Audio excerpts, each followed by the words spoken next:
چیزوں کو اللہ نے حرام قرار دیا ہے ان چیزوں سے بچے، اور جس کے کرنے کا حکم دیا ہے وہ کرنے کی کوشش کرے۔ جس طریقے سے بیماری انسان کو موت تک پہنچاتی ہے، اگر ہم بیماری کا علاج نہیں کریں گے تو ہم موت تک جا سکتے ہیں۔ اسی طرح اگر ہم گناہوں سے نہیں بچیں گے تو کفر تک جا سکتے ہیں۔ بیماری موت تک لے جاتی ہے اور گناہ کفر تک لے جاتے ہیں، اور سب سے بڑا گناہ اللہ اکبر شرک کے بعد اگر کوئی ہے تو وہ نمازوں کو ترک کرنا ہے۔ اللہ کے نزدیک بہت بدترین گناہ ہے نمازوں کو ترک کرنا، اس لیے کہ اللہ رب العزت نے پورے قرآن میں تقریباً 700 مقامات پر نماز کا حکم عطا فرمایا ہے۔ ہم لوگ نماز کے معاملے میں بہت کمزور ہیں، ہم غوث پاک کی فاتحہ بھی کرتے ہیں، غریب نواز کا عرس بھی مناتے ہیں، امام جعفر صادق کی نیاز بھی کرتے ہیں، ہم مرید بھی ہوتے ہیں، ہم علماء کے چہروں کی زیارتیں بھی کرتے ہیں، ہم بزرگوں کے ہاتھ بھی چومتے ہیں، ہم سب کچھ کرتے ہیں، لیکن اس وقت مسلمان پوری دنیا کا نماز کے معاملے میں کمزور سے کمزور تر ہوتا جا رہا ہے۔ اور یاد رکھیے جب تک مسلمان مسجد کے قریب نہیں آئیں گے مسلمانوں کے حالات بدلنے والے نہیں ہیں۔ آپ کچھ بھی کر لیجئے، کالجز بنا لیجئے، یونیورسٹیاں بنا لیجئے، جامعات بنا لیجئے، فیکٹریاں بنا لیجئے، آپ کچھ کر لیجئے، جب تک خدا کی چوکھٹ سے قریب نہیں آؤ گے نہ دنیا کی کامیابی ہوگی نہ آخرت کی کامیابی ہوگی۔ اس لیے کہ اذان کے الفاظ ہے حی علی الصلاۃ، نماز کی طرف آؤ، کیا ملے گا؟ حی علی الفلاح، جو نماز کی طرف آئے گا اس کے لیے کامیابی یقینی ہے، ایسی کامیابی کہ زمین پر رہو گے تو بھی کامیاب رہو گے، زمین کے اندر جاؤ گے تو بھی کامیاب۔ اگر اپنی نسلوں کو کامیاب دیکھنا ہے، اگر اپنی نسلوں کو ترقی پر دیکھنا ہے، اگر خود ترقی چاہتے ہو تو نماز کی طرف آؤ۔ آپ میں کے بہت سے لوگ کہتے ہیں اتنا کماتے ہیں گھر میں برکت نہیں ہے، پورے ہندوستان میں آپ لوگوں کی دعاؤں کی برکت سے ہم لوگ جاتے ہیں، پورے ملک میں جاتے ہیں، کروڑ پتی کے مکان میں بھی جاتے ہیں، غریبوں کے جھوپڑوں میں بھی جاتے ہیں، سب کا ایک ہی مسئلہ ہے مولانا برکت نہیں ہے، بہت کمانے رزق میں برکت نہیں ہے، کوئی کہتا ہے بیٹی کو رشتہ نہیں ہے، کوئی کہتا ہے گھر میں بیماریاں ہیں، کسی نے کچھ کر دیا کسی نے کچھ کر دیا، اچھے نہیں رہتے، بچے باقی ہو رہے ہیں، بیٹیوں کو رشتے نہیں ہیں، گھر میں برکت نہیں ہے، روزی میں برکت نہیں ہے، کسی نے کچھ کر دیا کسی نے کچھ نہیں کیا۔ اللہ قرآن میں فرماتا ہے وما اصابکم من مصیبت فبما کسبت ایدیکم، کہ تم پر جو مصیبت آتی ہے وہ تمہارے گناہوں کی وجہ سے، اور نماز کا چھوڑنا سب سے بڑا گناہ ہے۔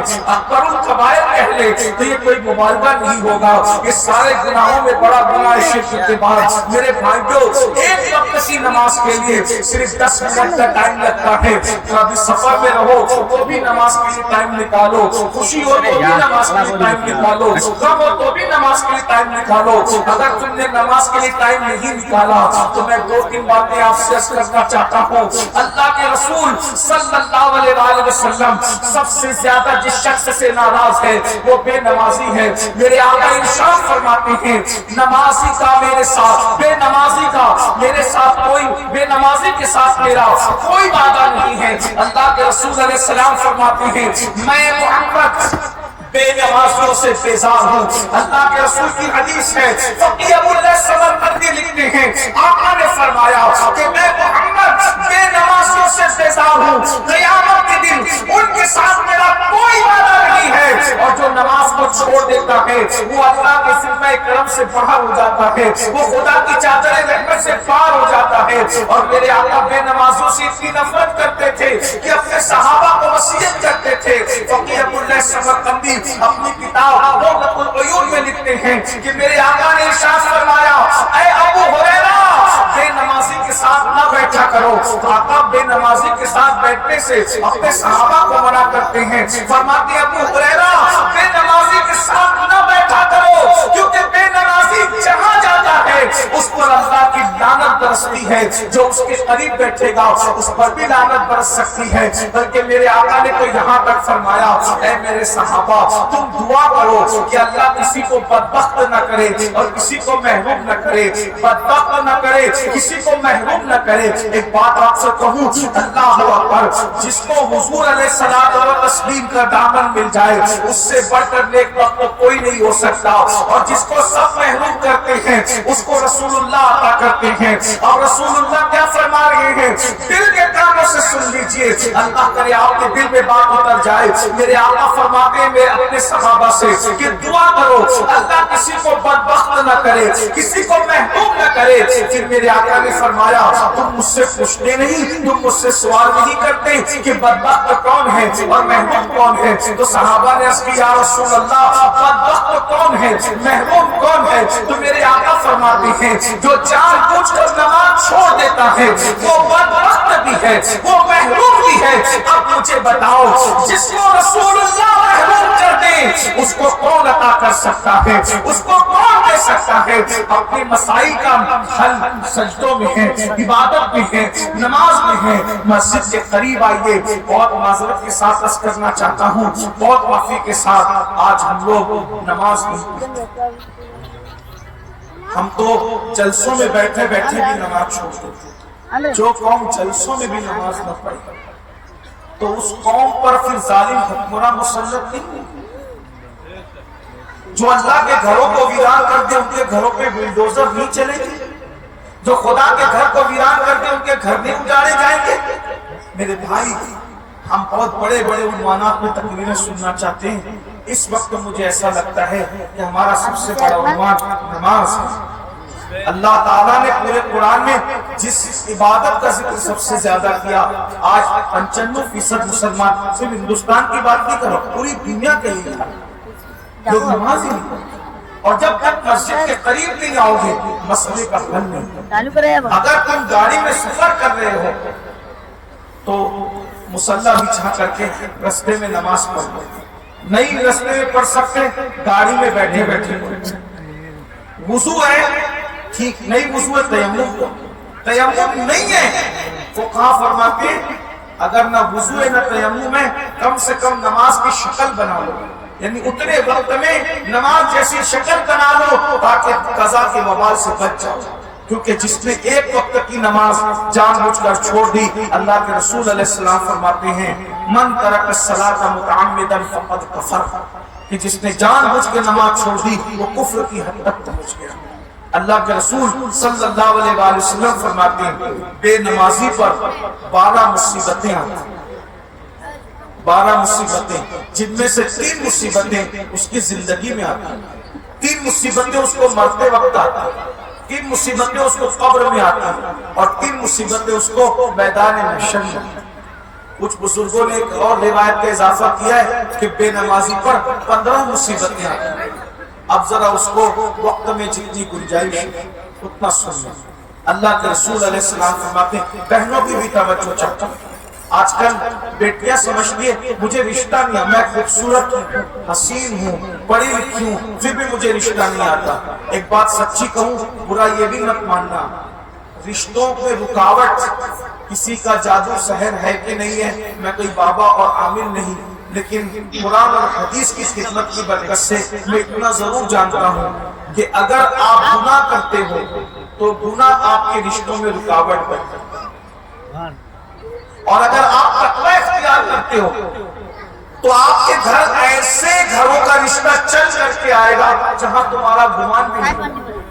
مجھے ایک واقعہ یہاں یاد آ رہا ہے، وہ روایت پڑھنے سے پہلے میں اشارہ کروں، ہم مغرب کی نماز تھوڑا 10 منٹ تاخیر سے پڑھ لیں گے لیکن سب مل کے پڑھیں گے، کوئی جائے گا نہیں یہاں سے، اور اگر کوئی یہاں سے گیا نماز نہیں پڑھا پھر دوبارہ ہم آپ کی بستی میں نہیں آئیں گے، اس لیے کہ ہم تقریر بیچنے والے لوگ نہیں، ہم دین کا سودا لے کر آئے۔ اگر آپ جلسے میں آتے ہو، دین پر عمل کرنے کے لیے جلسے میں آتے ہو تو آپ کا ہمارا رشتہ ہے، اور اگر بھیڑ اکٹھا کرنے کے لیے آتے ہو تو آپ کا ہمارا کوئی رشتہ نہیں۔ اگر آپ صرف سن کر کے گھر چلے جانے کے لیے آتے ہو کوئی رشتہ نہیں، اس لیے کہ بھیڑ وہاں دکھائی جاتی ہے جہاں ووٹ لینا ہوتا ہے، نوٹ لینا ہوتا ہے۔ نہ یہاں ووٹ کا مسئلہ ہے نہ نوٹ کا مسئلہ ہے، یہاں تو ایک ہی مسئلہ ہے، جو پیا کو بھائی اختر وہ سہانا راگ ہے، جس سے نہ خوش ہے پیا وہ راگنی اچھی ہے۔ اگر اللہ رسول کی رضا مقصود ہے تو یہ جلسے بھی کامیاب ہیں، یہ تقریریں بھی کامیاب ہیں، یہ آنا بھی کامیاب ہے اور یہ جانا بھی کامیاب ہے، اور صرف بھیڑ اکٹھا کرنا مقصود ہے تو مداری ڈگڈگی بجا کر وہ بھی بھیڑ جمع کر لیتا ہے۔ اگر ہم نے بھیڑ جمع کر لی تو امین القادری کی حیثیت ایک ڈگڈگی بجانے والے مداری سے زیادہ کی نہیں، اور اگر آپ نے اللہ کو راضی کر لیا تو فرشتے پیچھے رہ گئے، تم آگے بڑھ گئے۔ جو خدا کو راضی کر لے وہ انسان بعض فرشتوں سے افضل ہو جائے۔ یہ ہے اللہ کو راضی کرنے کا معاملہ، اور اللہ پاک ارشاد فرماتا ہے واللہ ورسولہ احق ان یرضوا، اللہ رسول اس بات کے زیادہ حقدار ہیں کہ ان کو راضی کیا جائے، اور فرمایا ورضوان من اللہ اکبر، اللہ کی رضا سب سے بڑی چیز ہے۔ تو میں عرض کر رہا تھا رشتوں کا وظیفہ تقوی اختیار کرو۔ اللہ تمہیں ایسے گھر سے رشتہ بھیجے گا جہاں تمہارا گمان نہیں۔ لڑکوں سے بھی کہتا ہوں لڑکیوں سے، ایک واقعہ مشہور ہے، شاید آپ نے ہمارے مقتدیوں سے بار بار سنا بھی ہوگا۔ فاروق اعظم کا دور، امیر المومنین، خلیفۃ المسلمین، رئیس المنافقین، امام المجاہدین، سیدنا فاروق اعظم رضی اللہ عنہ کا دور۔ فاروق اعظم لوگوں کی اصلاح کے لیے گلیوں میں گشت کیا کرتے تھے، گھوما کرتے تھے، یہ کوئی غلط کام تو نہیں ہو رہا ہے۔ ایسے میں فاروق اعظم نے آدھی رات کے وقت ایک گلی سے گزرتے وقت سنا ایک بوڑھی آواز کپ کپاتی ہوئی آئی اور کہا بیٹی جلدی سے دودھ میں پانی ملا۔ بیٹی کی طرف سے، جوان بیٹی کی طرف سے آواز آئی امی تم جانتی ہو نا کہ ہمارے خلیفہ امیر المومنین فاروق اعظم نے دودھ میں پانی ملانے سے منع فرمایا، ہم دودھ میں پانی نہیں ملائیں گے۔ تو بڑھیا نے کہا کہ تیرا خلیفہ ابھی تو سو رہا ہوگا، وہ یا کیا دیکھے گا یہ منظر پانی ملاتے ہوئے۔ تو لڑکی نے کہا امی خلیفہ تو نہیں دیکھ رہا ہے مگر اللہ تو دیکھ رہا ہے، خلیفہ نہیں دیکھ رہا ہے مگر اللہ تو دیکھ رہا ہے، میں دودھ میں پانی نہیں ملاؤں گی۔ فاروق اعظم کو یہ ادا اس لڑکی کی اتنی پسند آ گئی کہ آپ نے اس کے گھر پہ نشان بنایا اور اپنے گھر گئے، صبح کو اپنے سارے بیٹوں کو جمع کیا اور جمع کر کے کہنے لگے کہ میں بوڑھا ہو چکا ہوں، اب میں شادی تو نہیں کر سکتا، لیکن میرے بیٹوں تم میں کون ہے جو اس لڑکی سے شادی کرے جو اللہ سے ڈر کر اس کی نافرمانی نہیں کرتی۔ اور اس کے بعد آپ کے بیٹے تیار ہوئے اور پھر فاروق اعظم وہ رشتہ لے کر اس بڑھیا کے گھر گئے کہ تمہاری بیٹی کو میں اپنی بہو بنانا چاہتا ہوں، بتائیے کوئی بیچ میں اگوائی کرنے والا نہیں، کوئی رسائی کرنے والا نہیں، کوئی ذہن بنانے والا نہیں، کوئی لانے لے جانے والا نہیں، دونوں فاروق اعظم کے گھر کا، تین بر اعظموں پہ حکومت کرنے والے امیر المومنین کے گھر کا رشتہ چل کر کے اس لڑکی کے پاس کیوں آیا؟ کیا اس کے حسن کی وجہ سے، کیا اس کے علم کی وجہ سے، کیا اس کے نسب کی وجہ سے، کیا اس کے خاندان کی وجہ سے، کیا اس کے قبیلے کی وجہ سے؟ نہیں، صرف اس لیے حرام کام نہیں کیا کہ اللہ دیکھ رہا ہے۔ اللہ اکبر، پھر وہ فاروق اعظم کی بہو بنی، صرف فاروق اعظم کی بہو نہیں بنی بلکہ اس کا جب نکاح فاروق اعظم کے بیٹے سے ہوا تو اللہ نے اس کو ایک نیک بیٹی عطا کی، اور وہ نیک بیٹی جب اس کی شادی ہوئی تو اسی سے حضرت عمر ابن عبدالعزیز پہلی صدی کا مجدد